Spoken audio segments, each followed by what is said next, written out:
The government announcing today they're banning 324 more makes and models of firearms, adding to the list of 1,500 that they banned in 2020, expanding the number of firearms that will be considered prohibited in this country. Also significantly announcing the start of a buyback program that has long been promised.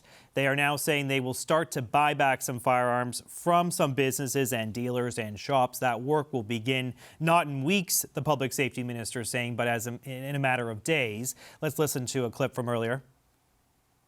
Today, the government is adding a further 324 unique makes and models of assault-style firearms to the list of prohibited firearms in Canada.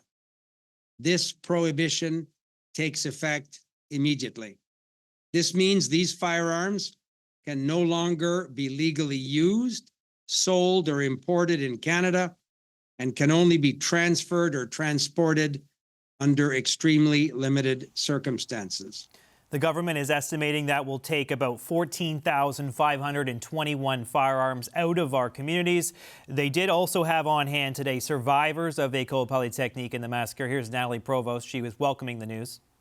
For us, it is a progress, because what remains is not a lot of number. We have a promise today in front of you on the eve of the 35th anniversary that what's remaining will be banned, and I want to believe it. The government also floating the idea that some of the firearms that have been banned and returned to the government could be sent to Ukraine to help with the war effort over there. Some of these firearms that will be taken out of the community and made prohibited could be used by soldiers in Ukraine. The public safety minister is suggesting today. Let's bring in the power panel to discuss these new gun control measures. Cameron Auman is a former head of communications to Prime Minister Justin Trudeau. James Moore is a former Conservative cabinet minister. Andrew Thompson is a former Saskatchewan NDP cabinet minister. And Shashi Kurl is the president of the Angus Reid Institute. Hi, guys. Thanks for coming on. Hey, JP. Hello. Hey, JP. Cameron, let's start with you. I know you were active on this file when you were in government. Obviously, this is something the Prime Minister has been promising for a long time, to take some of these, what they would call weapons of war, off our streets and out of our communities. Your first reaction to hearing they're expanding the list? Well, clearly it's been a long time in the works. You could hear the emotion and the feelings and the voices of the advocates and survivors who joined them for the announcement today. I mean, historically, these types of announcements are widely accepted across the country, not just in big cities, but in all kinds of communities across the country. I mean, Canadians generally do not want to see gun violence on the rise, and this is something the government is doing that's concrete, that they can. I think it's also quite clever for them to talk about sending some of these weapons to Ukraine, and highlights the fact that the nature of these weapons are not something that should not belong in our communities. But where this goes is the big question, how quickly they're able to implement some of these policies. We heard a lot of questions about the buyback program at the press conference, and I think they're going to continue to get those questions in the months ahead and see if they're able to implement them effectively. Yeah, James, there's also some questions about the effectiveness of these measures. I was looking through the StatsCan data today in terms of how many violent firearm crimes there have been over the last number of years since they implemented the first ban on these sort of firearms in 2020. And actually, we've seen quite a sizable uptick in the amount of violent crime carried out by a firearm, about a 9% increase in 2022 over 2021. There's 14,000 violent firearm incidents in 2022, about 1,400 more than the year before.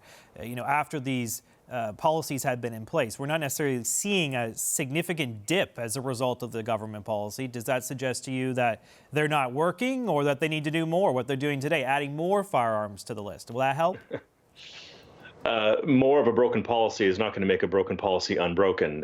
Look, we need to have effective criminal justice laws. We need to have good criminal control. We need to have effective gun laws that protect Canadians. But none of this stuff is really that. It sounds good, but the reality is they promised this, as was mentioned by some of your colleagues in the press room there, that they promised this buyback program, 4.5 years ago. Not a single firearm has been bought back. Now they're starting a portal by which some vendors of firearms can possibly sell their guns back, but nobody knows what the market price of those guns are now going to be because they've been sitting dormant for a long time and their value is not known. That's going to have to be negotiated over time. And everybody who has these firearms, including the old list, the long list, there's going to be an amnesty for people who own those guns now that will extend way past the next election campaign. So this solves nothing. It moves nothing. It takes no guns from the streets at all. It doesn't punish any criminals for the criminal use of firearms. And there's not one single person who's planning on committing a crime with a firearm this weekend who's now going to not do that in the hopes that they can sell that illegal firearm to the government of Canada. Like, it's just not going to happen. It's just not a credible thing. And this idea that some of these firearms are now going to be sold and sort of sold to the government, and the government will then take these guns and drop them into Ukraine to fight the Russians. I mean, come on. Firearms that are used in a theater of war, they have to have 5.56 ammo, 7.62 ammo, ammunition that's compliant with other mil-spec guns that are used in theater. They need automatic weapons. They're not going to use, bolt action rifles that are used to hunt deer in northern Saskatchewan. I mean, this is absurdity on absurdity and ineffectiveness on ineffectiveness. Andrew, I think the government would say, well, it's worth it if we can stop at least one incident of a violent gun crime, right? That we can prevent a mass shooting. We can prevent an École Polytechnique from happening again if we take some of these firearms off our streets and out of our communities. But the evidence does suggest that it's a losing battle in many ways, right? It's really hard to legislate away gun crime. We know that even they put a handgun ban in place. They kind of formalized it last year, officially making it in law that you can't buy a handgun in this country. And yet I'm looking at stats from the city of Toronto, and the number of shootings in that city this year, it's up 37% over last year. So what does that tell you? I guess there's two things to this. One, the question of the buyback itself is probably good for law-abiding gun owners who are wanting to turn over their weapons that are now no longer legal. It will give them an avenue to do that without suffering financial penalty. It obviously does help remove the risk that those get lost or stolen or moved into the system illegally through theft or other mechanisms. So that piece is good. But I mean, again, it's been years we've been waiting for this buyback program, and there's still no proof that it's actually going to do anything for actual law-abiding gun owners who want to be part of the solution. The bigger problem here is not that the Liberals keep adding to the list. It's good that they're adding to the list. I mean, these weapons probably shouldn't be able to be legally bought and sold in the country. But that's not where the problem is. The problem is clearly on enforcement. And we look at the gun violence here in a city like Toronto, and in fact, the province was calling this out the other day. It is mostly illegal guns coming across the American border up into Canada, being used in the commission of crime. Until that enforcement piece is fixed, it doesn't matter what you make illegal if you're not actually dealing with the availability of the weaponry. And this is the piece that continues to be missing. I mean, I get what Cameron's saying. It's clever. It's clever from a communications perspective. I just don't think it's effective in terms of dealing with it from a public safety perspective. Shachi, what's the polls? I don't know if you've actually been out in the field recently on this question, but I know that you've obviously looked at this data in the past. I imagine that this sort of move is reasonably popular with the Canadian people, right? I mean, this has been a persistent election issue. The Liberals have used this to their advantage year after year after year and wedged the Conservatives on this with great success. What have you seen in terms of the numbers, in terms of Canadians accepting, embracing, championing tougher laws on firearms? We'll come back to that wedge point in a moment, JP. But yeah, broadly, for the most part, 4 in 5 Canadians, the last time we asked these questions, said that they supported the outright ban of assault-style weapons. 2/3 said that there should be a handgun ban. You can't pull the wool over Canadians' eyes. They were pretty mixed about the efficacy. Support for a buyback, but very skeptical as to whether or not a buyback would work and whether it would target, as James and Andrew have pointed out, taking guns from the people who have guns, who shouldn't have guns, out of their hands, as opposed to people who have lawfully obtained guns and are now saying, well, look, I don't want this in my house if it's now against the rules or against the law to have it. And that's the challenge. Those 4 in 5 who support an assault rifle ban, those who support a handgun ban, Many of them are not exactly the ones who own guns to begin with, whether lawfully or illegally.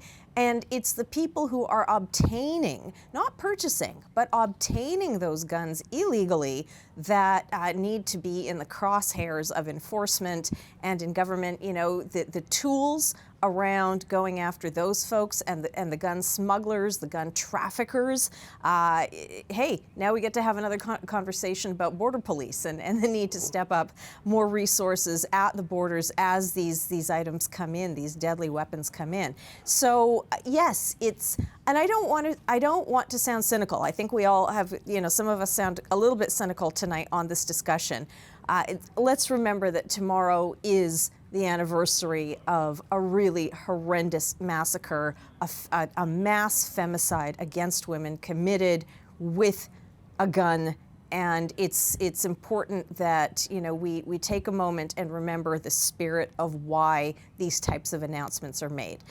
Now, having said that, yes, there are the politics of it. You talked about the wedge aspect, JP. For sure, this is a way for the Liberals to say, look at how we are separating ourselves from the Conservatives on this, because it is no secret that a significant chunk of the Conservative base is, if not, hesitant or doubtful about not only the effectiveness of these types of gun bans, they're the most likely to be the ones who say, hell no, we don't support gun bans, whether it's handguns or assault rifles. Now, I haven't seen the list, you haven't seen the list, but when hunters come out in northern Saskatchewan, like James mentioned, and said, hey, you know, my gun has been affected by this, and I am not a gangster, and I am not a murderer, what the Liberals do is they're smirking into their coffee at many points saying, well, that's very helpful to me in Toronto Centre and in Vancouver Centre, because the rural-urban divide in this country and the lived experience of rural Canadians is so far removed from what city dwellers are experiencing. That said, city dwellers are also of the view that handgun and gun violence is a serious problem on their streets, and they just don't want the guns on their streets. So sure, let's continue to expand the bans around purchasing, but what's really needed are more prosecutorial tools and more resources to get the guns out of the hands of the bad people. Yeah, Cameron, I don't question the government wanting to genuinely tamp down the number of firearm crimes, preventing massacres, preventing something like Polytechnique, but they have to also be thinking about the political calculations around this too, right? They've had success with this issue in the past. 2021, the federal election campaign, they made it squeamish for Aaron O'Toole, right? He was dancing around, not having much of a clear answer on what he would do on firearms. They have to be thinking about the political calculus here, aren't they? Well, of course. I mean, politicians are always thinking about the political calculus of everything that they announce and debate.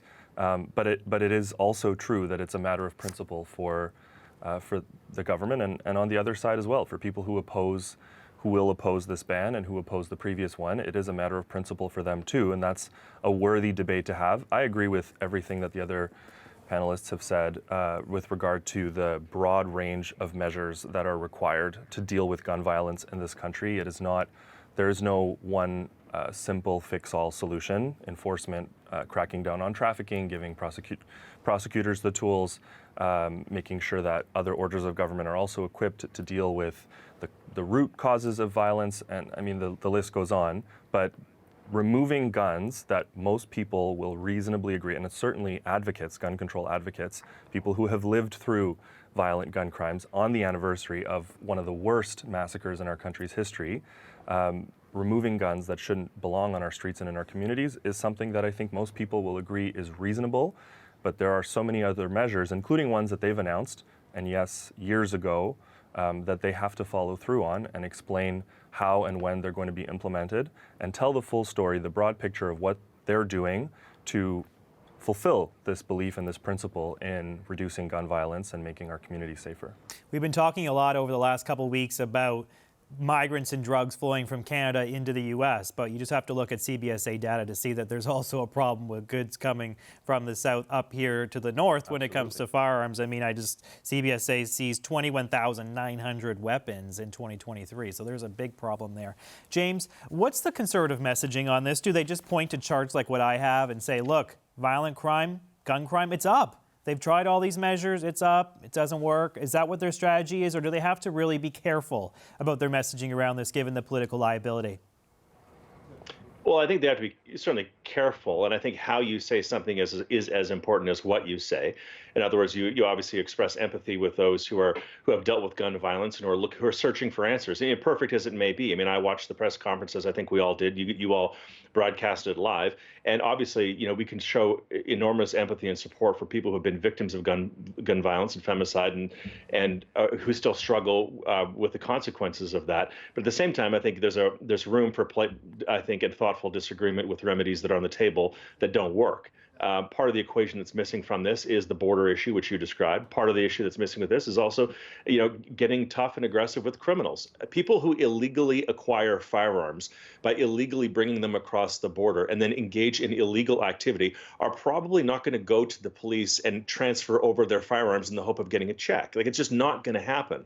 This is not going to fight a violent crime, and it's not going to fight a handgun crime. I mean, I have a number of police officers who are friends who I texted and we're chatting with today when the news of this announcement was going to come out, and they watched it, and just before we came on, and all of them think that this is ridiculous. The Toronto Police Association have come out and said this is laughable. This is not going to solve or do anything. So a good press conference with victims who are aspiring to do the right thing and to avenge the awful deaths of the past, to try to do something that's right for the future. It's good optics, maybe good politics, but good public policy should ultimately be the best politics. And this is not good public policy. I mean, the idea of people mailing in their firearms to Canada Post, so we're going to have sort of small arms armories all over the country in Canada Post buildings that aren't properly secured, and people can then rob them and get a cache of weapons. Like, that's not been thought through. How much people are going to get compensated for the guns? That's not been thought through. And the massive gaping hole in this policy, there's still going to be an amnesty until after the next election campaign. So the Liberals can run on this in the next election campaign and say Conservatives won't honor this and go get more. Like, this is so cynically about votes, and it's so transparently the case that it's very hard to not get cynical, as Shachi described. Okay, Andrew, quick final word on this one. Well, again, I think we need to separate from what is the intent of the policy. I don't see anything wrong with the intent of the policy. What the problem is in the application of it. And to defend my friends and neighbors in, Toronto Centre, they aren't against people being able to go hunting in the north. They aren't against people illegally owning a weapon for, those kind of purposes. What we need to have is those enforcement mechanisms. And this is where I think the Liberals are open to criticism, as they have been on so many policies during the government, of simply being performative. They're coming up with a clever press conference a day before the massacre. I mean, this is, I think, kind of shameless, to be honest, in terms of the timing of the anniversary of it. And they're not coming forward with any actual concrete plans to, take the weapons that are being used in crime today off the streets. So I think we do need to have a bigger debate about what really needs to happen in this country to secure the border, to make sure that we don't have these weapons coming in, that they're not being modified, and that they are in fact being taken off the street. Nothing wrong with what the legislation is. I haven't seen what the type of the guns are, but from what they're describing, fine, remove those ones. That's not going to take away the hunting rifles that people rightfully should have access to. But the control, the enforcement, and the border protection issues have to be addressed by this government, and there's a sense that they just aren't interested in that. Yeah, and often people point to Australia and the United Kingdom, where they have banned firearms as something to emulate, but they don't share a border with the United States, where however many millions of firearms are in circulation and they have a Second Amendment. It's a very different scenario in this country.